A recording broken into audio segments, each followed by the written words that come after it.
So today I'm working on a very old Class 37 made by Hornby. I got this second hand in 2023.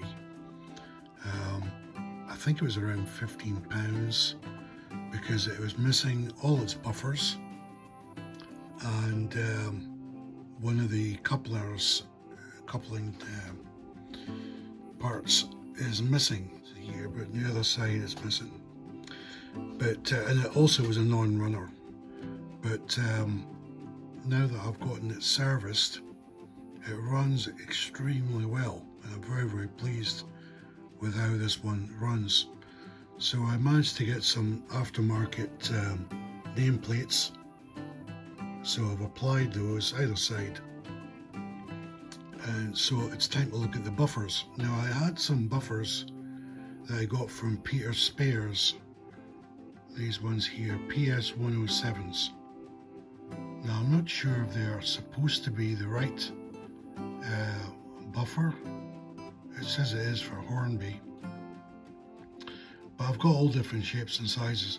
The problem with these ones is the shafts are too long and it doesn't fit very snugly, so I would have to cut the length of the shaft back, and even then it's not going to sit perfectly. And I thought, no, not particularly happy with that, so let's make our own.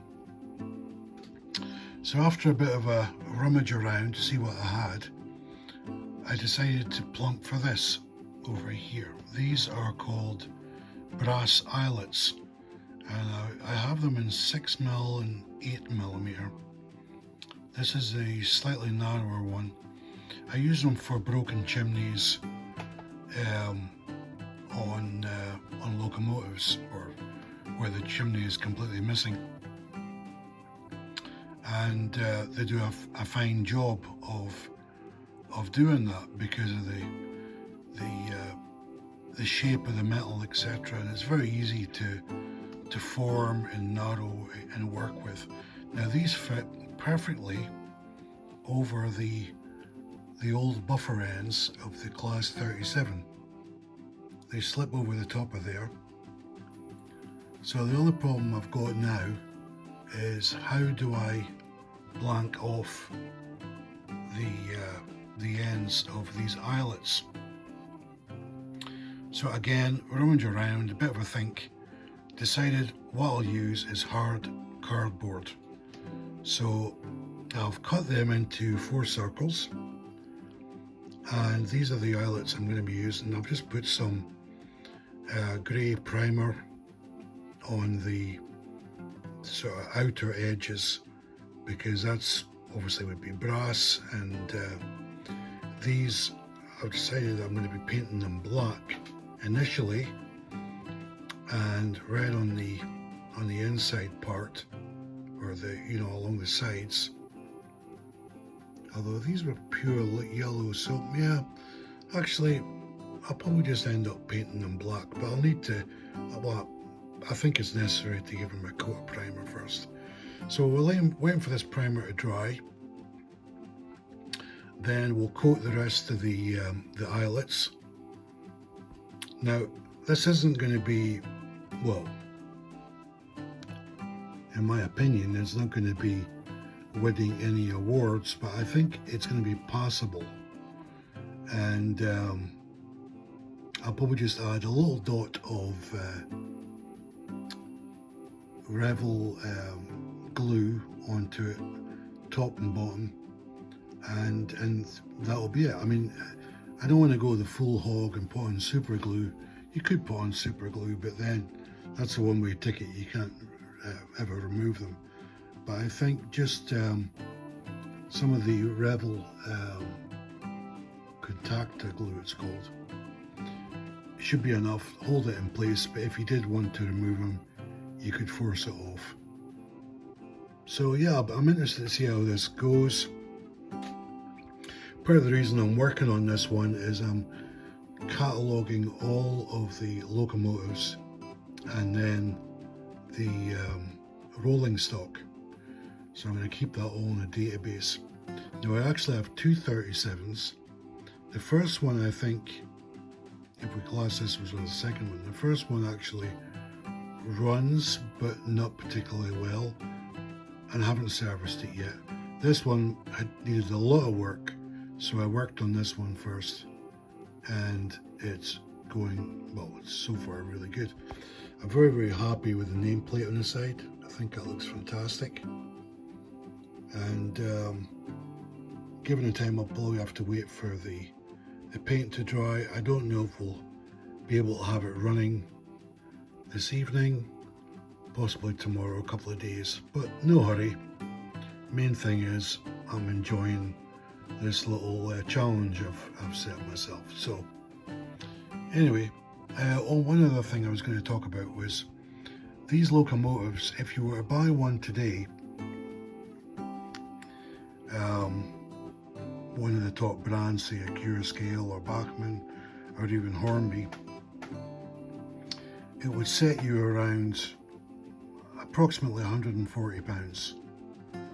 So for me, this is a no-brainer. You're getting a locomotive for around £15, and you know, the aftermarket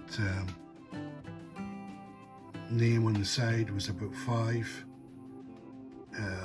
I already had these brass inlets, but when I bought them, they were probably £5, as much as you can carry. Cardboard is free. The paint is £1.50 for 14 millilitres.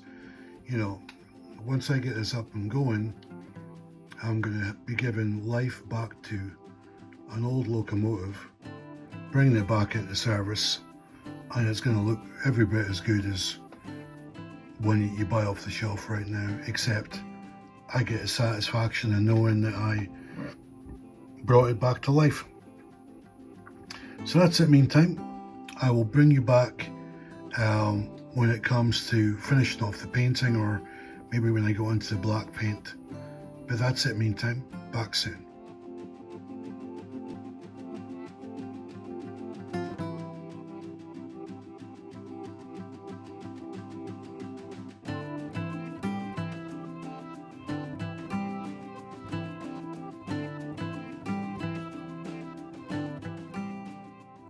Hi, we're back. Okay, so the buffers are finished, and let me just talk you through what we've done so far. So these are the brass eyelets and some cardboard. The brass eyelets and the cardboard facing were given a coat of primer, and then I had some leftover black acrylic, which wasn't a very good paint. Got it as part of a kit, so I was really just using it up. So I used some of that, so let's just call that a base coat, and then I touched it up with Hornby Matte 33. So, and I used these tweezers were absolutely ideal as a tool for holding the buffer and painting the edges, etc. So I am really pleased the way these have come out. Let's have a look at another one of these. So you can still see that the odd bit of brass sort of glinting through, but all in all, you know, the color appearance, etc. Yeah, I'm quite pleased with that. Let me go and affix them to the model and we'll see how it looks. Okay, welcome back. We can now see the Class 37 with the buffers added.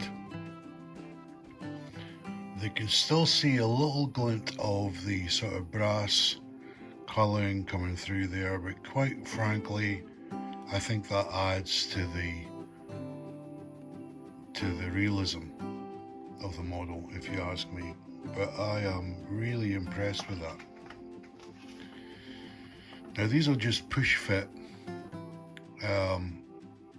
Just adding a little bit of contact adhesive onto that will secure it in place once we're absolutely 100% with it. Unlike with the steam buffers, you would have a sort of red crimson colour on the shaft of the buffers, but you don't need that on this era of locomotive. The yellow and then transition to black is fine. Okay, I just moved on the other direction. Yeah, you can see a little glint of brass, but it's, as I say, I don't think it, I could paint over that, but I think it adds to it.